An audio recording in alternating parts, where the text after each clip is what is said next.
Good morning, everybody, or afternoon, whenever you choose to sort of watch this recording. My name is Haley Ketchke. I'm currently the Vice Principal of St. Pius V in Providence, Rhode Island, and I have the pleasure of speaking to you today about defeating chaos in a classroom through charity. So what I'm going to try to do is talk to you about how to create a classroom environment that is embedded with virtue to kind of coach kids along and how to live the virtuous life. So I've watched countless virtual Catholic conferences myself, so it's my goal to try to make this somewhat engaging for you and enjoyable to watch, but bear with me because we're all used to speaking in front of people. So recording is something that we're all trying to sort of adjust to, but I think we all miss that human interaction. So I hope I can just share from one teacher's heart to another, something that might be fruitful and helpful for you as you do the heroic work of forming our youth, of having a task of moral formation of our youth. So we have to start somewhere, right? We have to start with like a common understanding of like, what is virtue? And what do I mean when I say like creating a classroom culture of virtue? So I think we can easily understand virtue as a habit that disposes us to reason well, right? St. Thomas Aquinas would describe a habit that way, or a virtue that way, excuse me. So it's a habit. So, but we know habits are something that we have to practice, that we fail at a lot of times and have to kind of get back on the right track, that sometimes we need coaching on. And it's a repetitive behavior or motion or act that helps to sort of build that habit.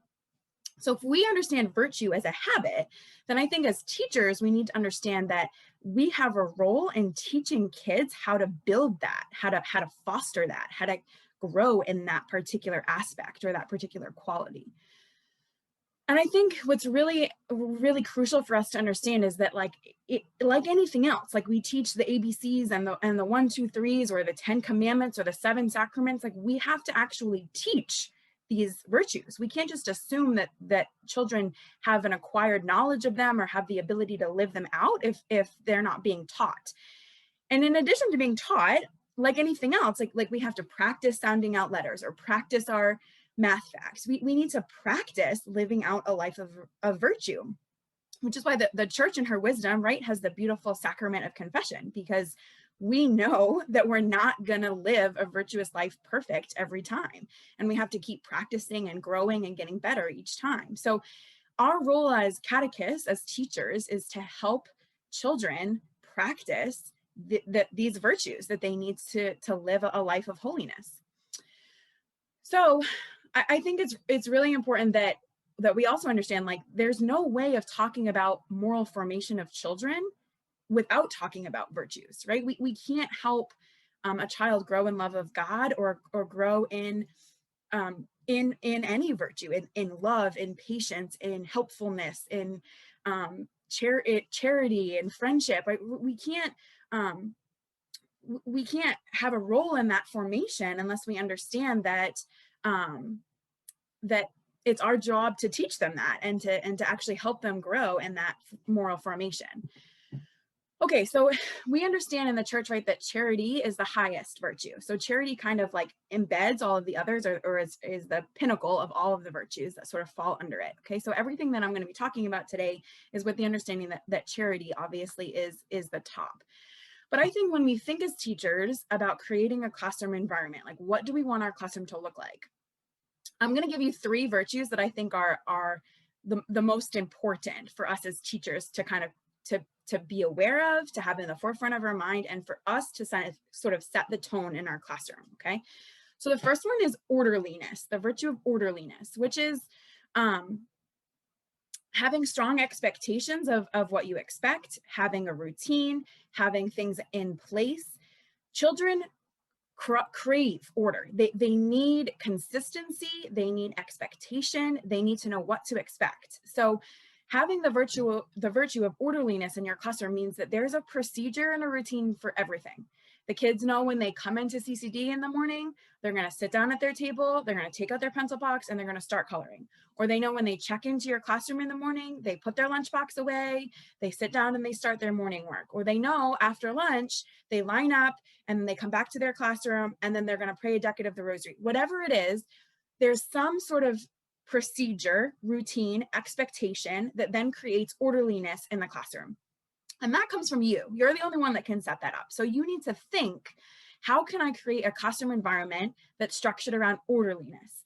And if my classroom is like a well-oiled machine, you'll find that the life of virtue can flourish in your classroom. So I think that's number one. Creating a classroom culture of orderliness is one thing that we need to be thinking about as teachers.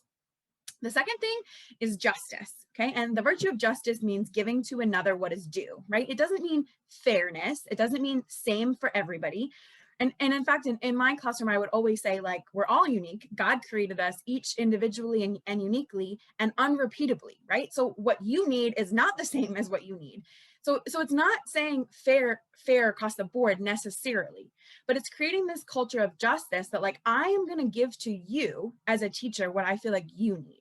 So for me, like a solid example of that is that, and there are always kids, right, that get on our nerves or that we tend to have less patience with, but I always would listen to every child without fail. Like, even if I felt like they were in the wrong or I've corrected them 900 times, like, it was my practice to always, in justice, give them what they needed and deserved, which was to be listened to, right? So if the kids know that there's a strong environment of justice in your classroom, meaning that they're going to get what they need, that is also going to be perfect ground to kind of create a classroom of virtue. So orderliness and justice.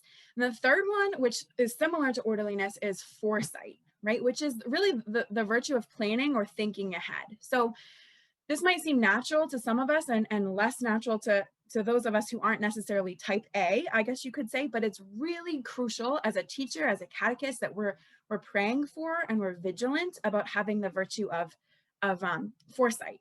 And here's what I mean by that. It's like, as a teacher, right? Like, let me just say, I'm going to teach a lesson on the first 3 commandments. Okay. So as a teacher, having the virtue of foresight, I would think, like, maybe what are some of my kids' questions? Where am I going to lose them? Where are they going to get confused? Where are they going to get bored in the lesson?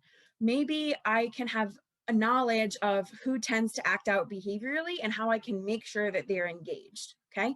So it's thinking through the kids that God's put in front of you, the lesson that you need to teach, and how you can kind of mitigate any of those difficulties that you might foresee coming across in your lesson. Another really tangible example, right, as a school teacher, there were times when our day was not as orderly as I would have hoped, simply because there was an assembly or a field trip or something that kind of changed our schedule together. And I always had to act with a virtue of foresight on those days. Like, I had to prep my kids, I had to go through the schedule, tell them what was going to change, and go over my expectation for the way that things were going to change. I would go over what our voices were going to sound like when we were in an assembly, or how we were going to behave when we were out in public. I would very clearly give them the tools that they needed and set the expectation for what the day was going to be like. And sometimes we get frustrated with student behavior, right? Rightly so. But a lot of it, the teacher can control. A lot of it, you have the power to control. And if you're using the virtue of orderliness, justice, and foresight, I think a lot of those behavioral problems will kind of be smoothed away, because you're really creating a classroom environment where those kids feel like they have the freedom to kind of settle in and relax. Let me give you some just more practicals, right? I just love practical examples. So I'm a CCD teacher. This is, maybe I've done this for 20 years. Maybe this is my first year doing this, okay? And I only have these kids once a week for maybe 45 minutes, 50 minutes. So it's not very much. And this is, your job is actually a lot more difficult than the job of a classroom teacher, because you have to kind of do this in a shorter timeline, okay? You have to kind of crunch this in. But I would re-teach, re-explain my expectations and my procedures pretty much every time that I have them. So this is what I mean. I've set up a classroom culture that when the kids come in for CCD, right, they're going to say hello to me. They're going to say good morning. Maybe I want them to tell me one good thing of their week individually.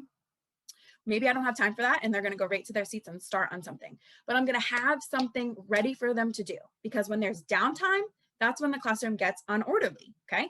So there's something at their seat for them to do. There's a coloring page, there's a scripture passage to read, there's a journal question for them to answer if they're a little bit older, there's a crossword puzzle, there's something for them to start being engaged in. So I'm going to remind them as they walk in, take a seat and start right away on your morning work. Good morning. Good to see you. I'm so happy to see you. How was your week? Make sure you're taking a seat. Wow, I love how Sam is already working on his morning work. Grace, way to go, honey. Make sure you sit down and start that morning work, okay? So I'm verbally giving them the cues of what my expectation is. And again, that's just kind of creating the classroom culture of orderliness. Anytime we're going to do a change, we're going to take out a textbook, we're going to watch a video, I'm going to tell them what I expect. Okay, in a few minutes, when I say, not until I say, we're going to take out a book and we're going to open to page 42. Joseph, can you show me what I mean when I ask the class to do that so we can watch and learn from you? So then I'm going to have Joseph model that behavior for my classroom. And then I'm going to see, okay, let's see if table 2 can go ahead and do it. And we're going to watch. This takes time. And I know what you're thinking. I only have them for 45 minutes. I don't have time to do this. I promise you, you will get through way more of what you want to get through if your classroom culture is that of orderliness. The kids will have the freedom to sort of relax, to lean into what it is that you want to teach them, and they're going to receive the information better because it's an environment that they can feel at peace in. So creating classroom routines and structure is like key. Like we can't even go further into talking about how to create a classroom of virtue until we like have that in place. So I hope that makes sense. What I'm going to sort of transition to talking to now is like the actual practice of sort of how to teach, how to encourage, how to coach children on living a life of virtue. So first and foremost, what we need to do anytime that we're a teacher, especially a teacher of the faith, is that we need to make sure that we're modeling this life of virtue. What I mean by this, though, is not just saying you need to grow in patience, you need to be more kind. That's not nice. But that's not what I'm saying. We have to actually show, teach, explain, coach, encourage these kids on the life of virtue themselves. Let me give you an example. As a teacher, I would meet every morning with my kids during morning meeting, and we would have a virtue of the month that we focused on. And it's through the Nashville Dominicans Virtue and Practice program, which is a free program to any catechist or teacher. You can just type it into Google, Virtue and Practice, and you can download all of the materials for that program. That's a shameless plug for the Nashville Dominicans. But in reality, we utilized it in my classroom. So we had a virtue every month that we were talking about. So let's just say we were working on the virtue of patience that month, okay? There were numerous times in the morning when I was at morning meeting where I would say to my kids, I'm going to put the microphone in my brain, or I'm going to put the microphone in my heart, and I'm going to tell you sort of what I'm thinking, what's going on in my heart and in my brain. And I would say things like, microphone in my brain. Last night when I came home, there were still dirty dishes in the sink and my house was still a mess and nobody picked up, or you know, yesterday, when I was trying to make copies for today, the copy machine wasn't working. So microphone in my brain, okay? I, in my heart, could like feel this like frustration and this tension and this aggravation. I was struggling with the virtue of patience, okay? And then I would say to them, boys and girls, what could I do to make a choice in virtue? What could I have done, or what advice do you have for me? Do you think that I could have made a better choice than getting frustrated and walking away, or getting angry and slamming the copy machine? What's a choice in virtue that I could make? And then I would ask them, and we would dialogue about it. And some kids would say, take a couple deep breaths, or some kids would say, walk away from it and come back. Or some kids would say, they would start repeating the language of virtue back to me, right? They would say, try to persevere and see if you could fix the copy machine, ask for help, right? So having this dialogue with these kids was getting us into a place where we could start to build a language and a culture of virtue in our classroom. But a lot of it was me being vulnerable and putting like what I say, like the microphone in my head or in my heart to kind of teach the kids. Like even adults go through this too, right? Somebody cut me off in traffic the other day, like immediately that like twinge in my heart happens, right? So use all of that as teachable moments to kind of help coach and walk the kids through virtue. So that's what I mean by modeling. I mean, it takes an incredible amount of vulnerability and willingness to kind of share your heart with these kids and to say like, no, like actually last night, like I wasn't charitable, and, you know, and you can filter it and make it age appropriate, but you can use personal example to help coach these kids in the life of virtue. The second thing, which is one of my favorite things to do as a teacher, was to praise the virtuous life that you already see in these kids. Okay. So Great example. I'm a CCD teacher. Somebody knocks their pencil box off the floor and another child runs over to help. I am going to stop what I'm doing and I am going to praise that kid that just got out of their seat to help somebody else, and in charity, in friendship, in generosity, right? And I'm going to start using those words with my kids, those big virtue words with my kids, right? I'm not just going to say, oh, that was so nice. No, I'm going to say, I was really impressed by your generosity of you jumping out of your seat to help somebody else. Way to go. That was awesome. I was really encouraged by that. And then if I have 30 seconds, I might turn to my class and I might say, can somebody else give me another example of when they were generous to somebody? And I might call in one or two kids and spark the conversation that way. Another great way to sort of praise virtue in your classroom is through literature. So if you're teaching reading, science, social studies, if you're reading scripture together, okay? Use the characters in the story and praise the virtue that you're seeing in the characters. Ask the kids what they're seeing in the characters, all right? And I would do this like kid to kid too. Sometimes I, if I saw somebody rush over to pick up the pencil box, for instance, I would say, does anybody know what virtue we just witnessed or what we were able to experience here? And the kids would start to be able to call it out in each other. Just a really, really beautiful example was that, after I, fostered this sort of classroom culture, and we're probably halfway through the school year now, and I had recess duty one day on the playground, and I just like overheard girls talking, and they were like, so-and-so just exercised the virtue of friendship so much when she told me I could join her game, or, so-and-so just exercised the virtue of self-control so much when they realized like this probably wasn't the most prudent situation. Like, you start to hear kids talk like this because they're going to pick it up based on how you set the classroom for them. So we've talked about modeling, really that vulnerable modeling from your own heart. And then we've talked about praising, okay? Praising the students, praising the characters, letting the students praise each other, and start using that language of virtue. The third piece of wisdom that I have for you is the importance that it is to sort of correct and to form kids rightly, okay? Like, if somebody is over and over and over again shouting out, like wanting to participate, shouting out, eventually I'm going to call that kid over to me individually, okay? And I'm going to talk to them about two things. I'm going to talk to them about self-control, and I'm going to talk to them about patience.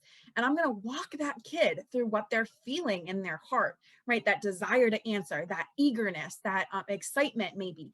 But I'm going to walk them through it and talk to them about how for them, they really need to learn how to grow in self-control and how to grow in patience. And I'm going to have that conversation with them about coaching them and encouraging them through that virtue. It's really important, right, that we follow through with that. So then the next time they don't shout out, I'm going to turn to them and I'm going to be like, I saw that, nice self-control over there, or way to go being patient, right? Like, I'm going to coach them along and encourage them along the way. But it's really important that when we correct a child, if we're trying to have a classroom culture of virtue, that we don't just correct a child like, that wasn't nice, that's not kind. We don't do that here. Like, that's not enough, right? Like, as Catholic teachers and catechists, as moral formators, we got to give them more. We got to give them the richness of the virtuous life, okay? And a great way to do that is through correction and formation. Another example, like I said, I'm currently the vice principal at one of our diocesan elementary schools. So I deal with a lot of the student discipline, right? And when I have students in my office, whether it's peer-to-peer mediation, right? I always talk about making sure that we're listening and we're having self-control. And I always correct them on the virtue that they did not explore outside on the recess yard or in the classroom. And we make a game plan for how to go forward. And we talk about the reality of like what it feels like in your heart when you don't live a virtuous life, right? We can all feel that uncomfortableness, that tension, that anger that arises, right? We all know that movement of our heart, but for a kid, it's still something that they're learning. And so we got to be able to express that to them, to share with them what it is and how to sort of work through it. So model, praise, and then correct. And then the last one is really, really crucial, especially as Catholic educators, is that we have to teach our kids how to pray for the virtues that they need, right? They can access these, their virtues come through grace a lot of time, right? Which is a free, undeserved gift from God that we just have to ask for. So but sometimes our kids don't know how to pray. And a lot of times it's uncomfortable, right, for us, because sometimes prayer can be such a personal and intimate thing. but we really, really, really got to teach our kids how to pray, how to ask God for help, right? That's what prayer is, to go before God and in gratitude and in petition, and to share with God our heart.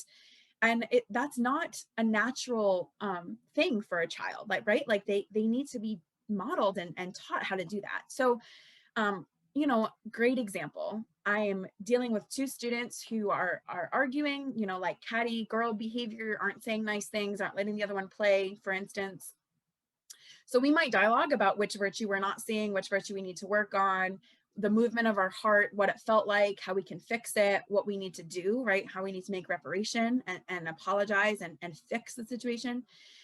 But then I might pray with them, and I might say, you know, let's pray for courage, and let's pray for the virtue of friendship, and let's pray to be more charitable and more kind to each other.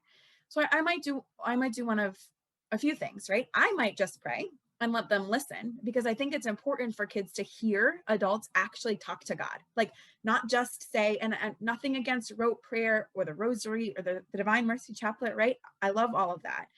But teaching kids how to spontaneously pray from their heart, how to fall in love with the Lord, how to develop him as one of their best friends, or their best friend, right? Ideally, is something that we have to teach. And so sometimes I'll just pray, right? And I'll just invite the children to listen and to hear me pray.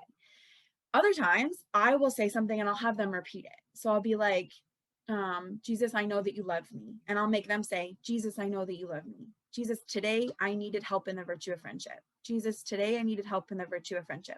And they'll repeat after me, so that they're learning how to use their own words to pray. Sometimes if my students are a little bit older and they've been working with me for a while now, I will encourage them to lead the prayer. And I will obviously help them if they get stuck, but I will encourage them to pray from their heart for the need that they have, or for the person that they've hurt. And that's a really intimate and beautiful experience.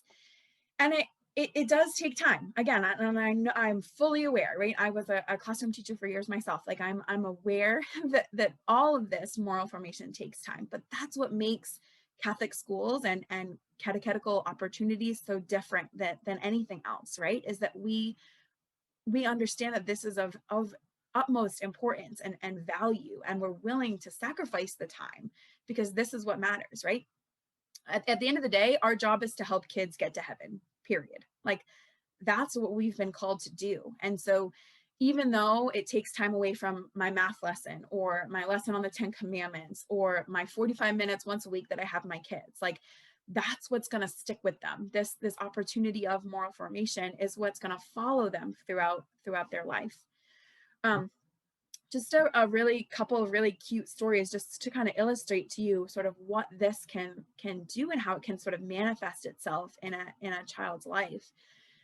As I said, I was a classroom teacher at one point, and you know, my birthday was coming up, and that was another thing, like, right, like human dignity, unique and unrepeatable, the gift of life. Like I made a big deal about birthdays, and not that it was like these fancy gifts, but like we would celebrate the child and affirm them and who they were, and the God-given gifts that we've seen come from these kids. And you know, we would go around the room and say something positive about each kid. And anyway, so I had a big birthday wall, you know, set up, because birthdays are huge. We're celebrating the gift of your life. And my birthday was on the wall. And even though I didn't, you know, self-proclaim that my birthday was coming up, these kids are pretty attentive. You know, when you have this like classroom environment of this like family feel, this, you know, we're looking out for one another, we're growing in holiness, like it really does become this like, yeah, this tight-knit family that's really beautiful to be a part of.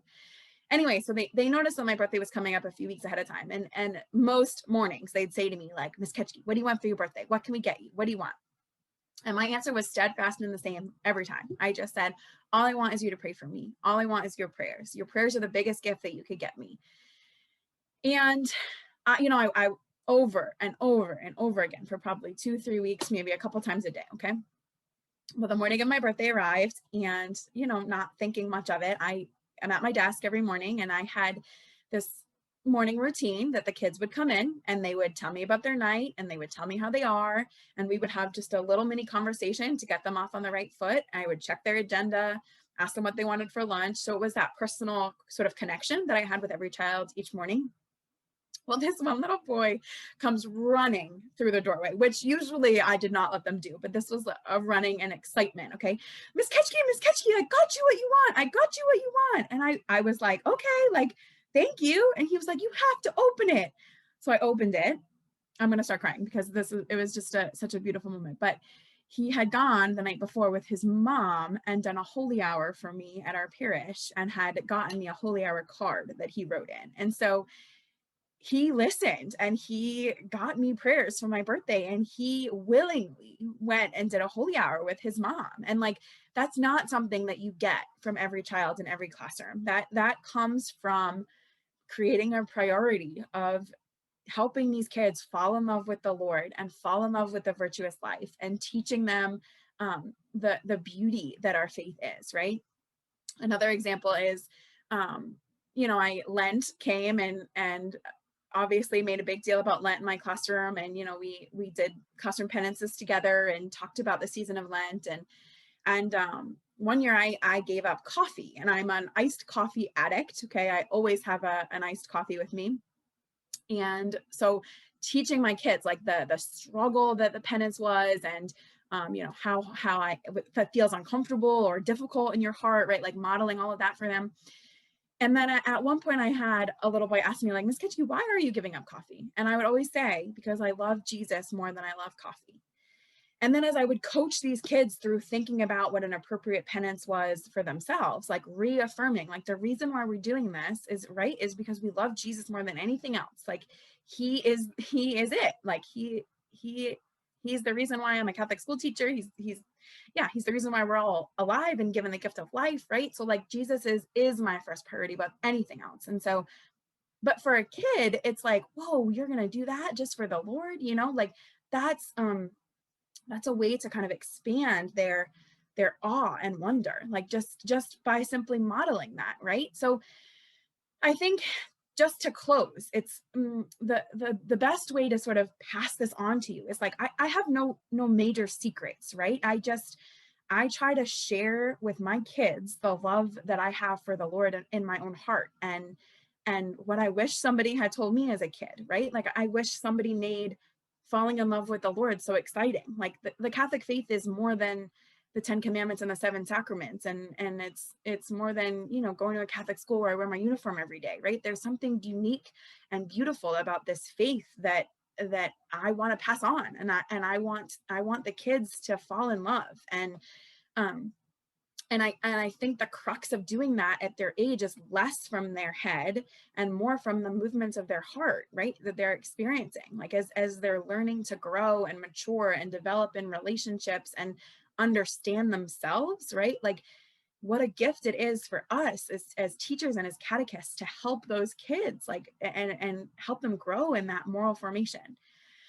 All right, so just to review, because I know I threw a lot at you. So the 3 virtues that a teacher really needs to think about, pray for, and set the tone of their classroom with is orderliness, justice, and foresight, right? Having a structured environment, giving to each kid what is due, and thinking ahead about what might affect the environment and how to sort of mitigate any of those difficulties. And then the 4 things that we need to do to encourage these kids on the virtuous life, to live a moral life, is to model it, right, with the vulnerability of my head and my heart, to praise what I see, whether it's in the kid themselves or in the stories or in other kids in different classrooms or in other, leaders or saints or whatever it is. So to model, to praise, to correct, to form appropriately, right? When we see disagreements happen or ways that we fell in living the virtuous life, to correct that appropriately.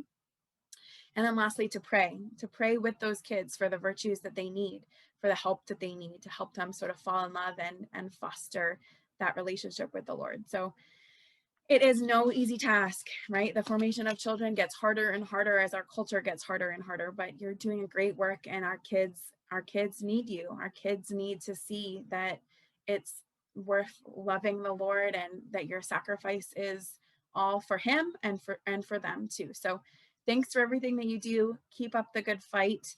And then if there's ever anything that I can do to be of assistance to you, you can certainly find my email just by going to stpius.org, and then my email's right there on the website. All right, everybody, I'm praying for you. God bless. Bye-bye.